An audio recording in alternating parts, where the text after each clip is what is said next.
Alpha Kappa Alpha, aka very popular organization, the first of the black sororities, and a sorority is a sisterhood while a fraternity is a brotherhood. Okay, now the Alpha Kappa Alpha sorority, they have an image of a mythological giant god, or Titan, a Titan as it's called, on their crest, and it's in the bottom right hand corner.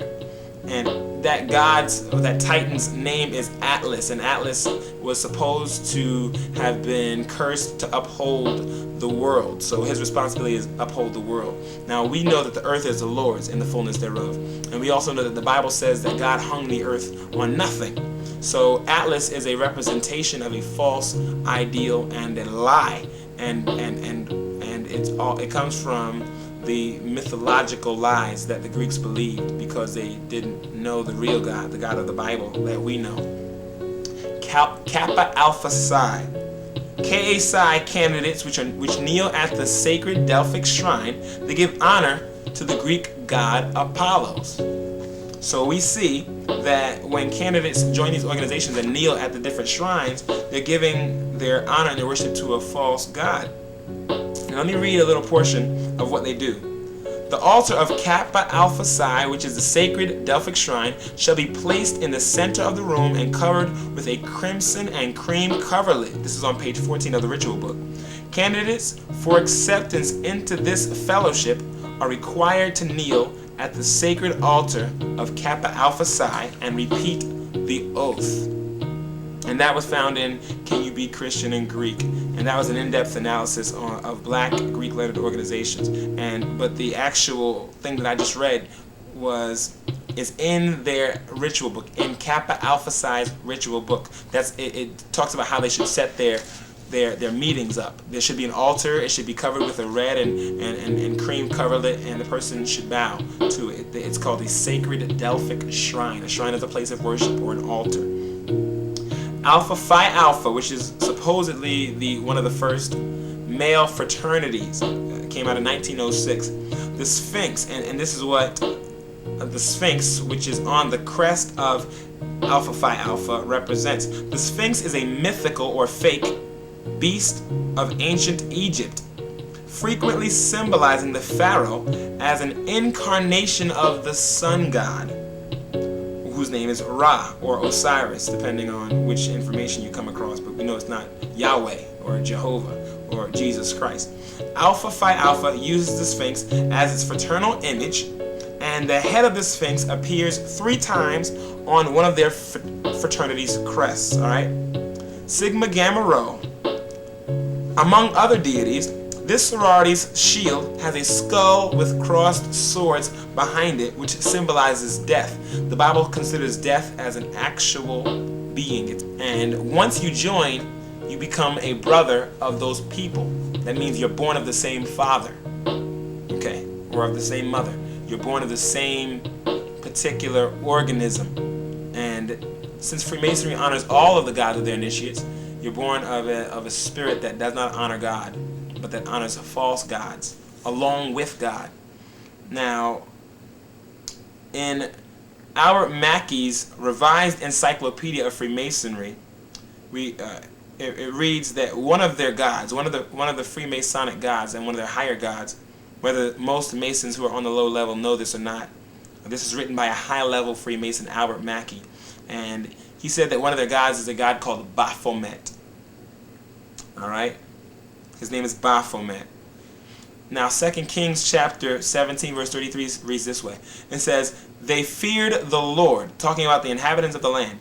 They feared the Lord and served their own gods after the manner of the nations whom they carried away from there. So it's talking about a people who obeyed God in one regard, but in another regard also worshiped their false gods. Because sororities and fraternities consider themselves as supreme in service, and they consider themselves higher than just a mere social order, when a person buys candles that are from the sorority or from the fraternity and place them on a shelf or in a particular area of the home, and that's where you'll find most of the sorority and fraternity regalia, that place has been dedicated to that sorority, which is a spiritual / social organization. And because the person swears to that organization and makes oaths of praise and honor to that organization, then that person is creating a shrine to a false god in their organization. Alpha Phi Alpha, and the history of Alpha Phi Alpha development in college life, printed in the 12th edition, printed in 1981, it's written this: Alpha Phi Alpha, the pride of our hearts, and loved by us dearly art thou. We cherish thy precepts, thy banner shall be raised.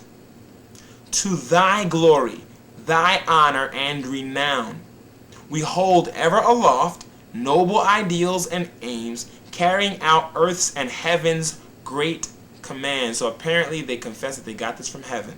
We know that they didn't get this from the heaven of our God. They got this from the heaven where demons dwell. The Bible calls that the second heaven. Our true hearts ever strive success's goal to gain, that our fraternity's praises may be sung. So we see that this idolatry is very apparent when you really come upon the culture of these Greek fraternities and sororities. We realize that we're not playing with something that doesn't know what it's talking about, or that has ignorantly gone and rounded up a bunch of people and told them to join because it's all about the charity, it's all about the giving back to the community, it's all about the making of a better person. No. We're talking about organizations that honor and respect false gods and that have an agenda that we must assess according to their works. Any organization that honors a false god obviously is not working for God. It's working against God. So people who join that organization are aligning themselves with an organization that is working against God. Jesus said that he that is not with me is against me.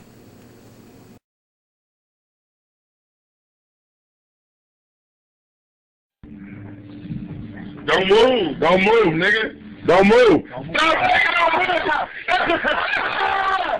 Don't move.